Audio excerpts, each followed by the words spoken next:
Los últimos informes han dado a conocer que el Rey Negro no solo ha realizado múltiples avances en el frente, sino que sus hijos están ejerciendo de diplomáticos y emisarios a principados vecinos para conseguir su apoyo.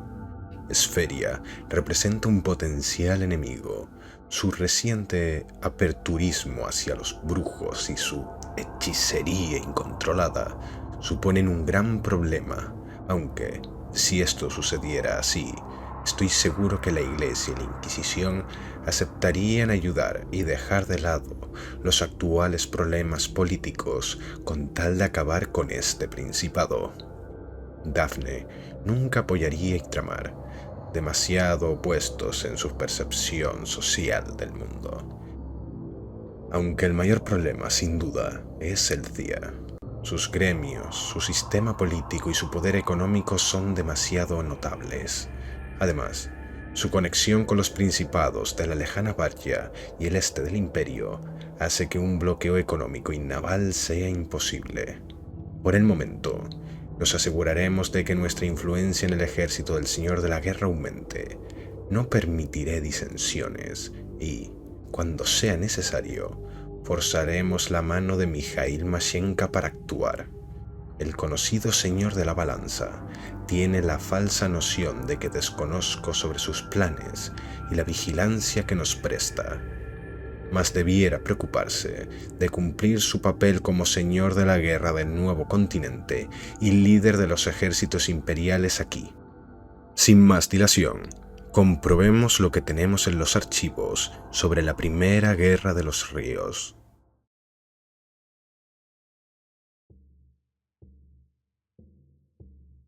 Cien años habían transcurrido desde la primera integración de Ictramar en el sacrosanto imperio de Abel, cuando las tensiones políticas con el Principado de Arabal surgieron. Los señores del sur de Ictramar acusaban a los arabaleses de establecer enormes aranceles a los productos que cruzaban la frontera. El comercio con otros principados era irrisorio. Las cordilleras Arimanea y de Abram hacían complicado el comercio con Manterra y Esferia respectivamente. Corinia no era conocida por su capacidad comercial y los bosques de Prístina no tenían nada que aportar. La costa ictrana era nimia y no había nada que pudiese ser considerado un puerto, por lo que todo producto innovador que pudiese llegar por la nueva asociación con el imperio era exiguo e increíblemente caro. Diversos agentes imperiales trataron de mediar en el conflicto entre ambos principados, pero no consiguieron grandes resultados. Las casas Astrolomenia, Stokes y Remilia eran los que más se veían afectados por la situación, por lo que su belicosidad era muy notoria. Los Mecklenburg y los Soma se unieron por cercanía y parentesco a dichas casas. Además, todas estas casas nobles no estaban ligadas mediante vasallaje a los reyes de la Trinidad de forma directa, solo como gobernantes y jueces del Principado, pero no como líderes inmediatos a los que hubiesen realizado una serie de juramentos. Por otro lado, Lord Yannick Montbert, un conde de la zona sur de la influencia de los Ansberg, apoyó también las reclamaciones de las casas anteriores, mientras que el rey Jörn Ansberg, junto al resto de miembros de la Trinidad, permanecieron en silencio. Los años transcurrían sin que una solución fuese hallada. Los ictranos se encontraban cada vez más descontentos y enfurecidos ante la situación y la inacción de los reyes de la Trinidad. Las diferentes casas se habían preparado durante cierto tiempo para un conflicto, tomar por la fuerza lo que creían era suyo, pero la política interna de Ictramar y el temor de que los miembros de la Trinidad se involucraran para prevenir cualquier tipo de ataque había hecho que los belicosos señores evitaran aventurarse en una guerra en la que dichos monarcas pudieran terminar con ellos para ampliar la influencia que tenían. El señor de los Soma, el duque Sigeric Soma, fue el que aconsejó este curso de acción al resto de descontentos señores. Este poderoso noble tenía una gran y maquinadora mente, había entablado unos fuertes vínculos con las casas Astrolomenia y Remilia. El duque Sigeric Soma Sería un elemento fundamental en el poderío futuro de dicha casa noble y la rebelión que liderarían contra la Trinidad unos siglos más tarde.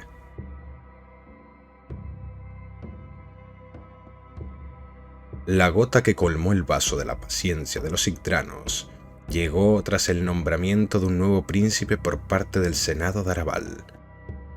El nuevo dirigente, Panji-Yadab, decidió bloquear el flujo de ciertas mercancías y se negaron a permitir la exportación de los productos yggdranos a través de su frontera, al tiempo que sus comerciantes también habían hecho presión en Manterra para que no adquirieran tantos productos de Yggdramar, ejerciendo, en esencia, un bloqueo económico que pretendía hacer claudicar los esfuerzos de los caballeros de la zona central de Euraquia. Esto demostraría ser una nefasta opción y un error de cálculo estratégico de primer orden. Un mes después de que estas medidas se establecieran, los ejércitos de las casas Astrolomenia, Mecklenburg, Remilia y Stokes avanzaron hacia Mercia como una marea arrasadora. Los caballeros demostraron una ira indescriptible y trataron a los arabaleses como a los bárbaros del oeste. Durante los últimos tiempos, sus gentes habían sufrido mucho por la escasez. Las zonas cercanas a las tierras grises, Bavaria y las dos extensas zonas montañosas no tenían gran acceso a los productos agrícolas y los ya escasos insumos medicinales se habían esfumado. El odio de los honorables caballeros de Yggdramar, de padres, hermanos y tíos que habían sufrido la pérdida de sus familiares, cayó con todo el peso sobre los habitantes de Arabal por encima del río Feralgan, y en menos de un mes, los menguados ejércitos del Principado, diezmados por la brutalidad y fiereza de los Yggdranos, retrocedieron al otro lado del río. Mercia permaneció sitiada por 6 largos meses, durante los cuales el gran general arabalés Hadi Hauthan trató de romper el cerco, subiendo por el afluente del Feralgan, que descendía desde las montañas de Lebredar. Sus barcos llevaban suministros para los sitiados, mientras algunos grupos de ejército avanzaron a pie para cubrirles. Lo que no esperaba era que el Orcágeno Remilia hubiese leído la táctica para proteger a los navíos que ascendían al río a la perfección. Lord Cágenor estableció tropas a las orillas del río para detener el avance, mientras escondió máquinas de asedio y arqueros por detrás de las arboledas. Caballeros montados esperaron en el interior de los bosques para cuando las tropas terrestres de Arabal recibiesen la orden de atacar a las máquinas y a los arqueros que disparaban contra los barcos que remontaban las aguas en dirección a Mercia. El plan para emboscar a los arabaleses fue todo un éxito. La mitad de la flota terminó hundida y se les obligó a retirarse una vez más hasta más allá del Feralgan para no volver a cruzarlo. Los Yggdranos levantaron la bandera de la conquista sobre Mercia en el año 451.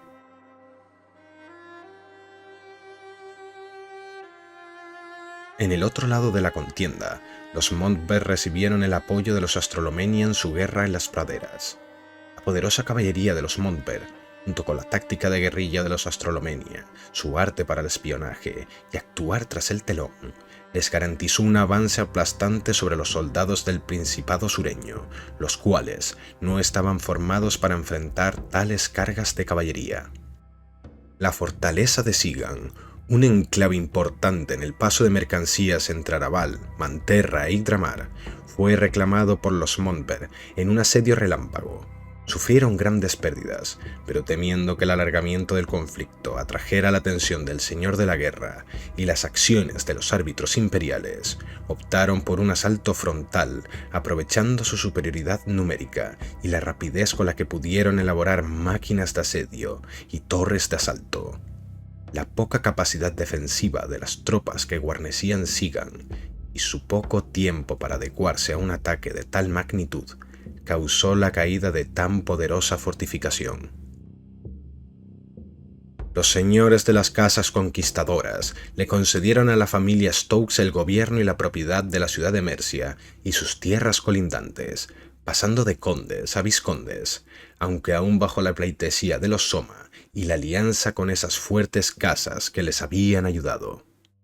Por otro lado, los Montbert se alzaron como duques de la Moiner Breaca, las praderas del amanecer, desligándose de su relación de pleitesía respecto a los Ansberg.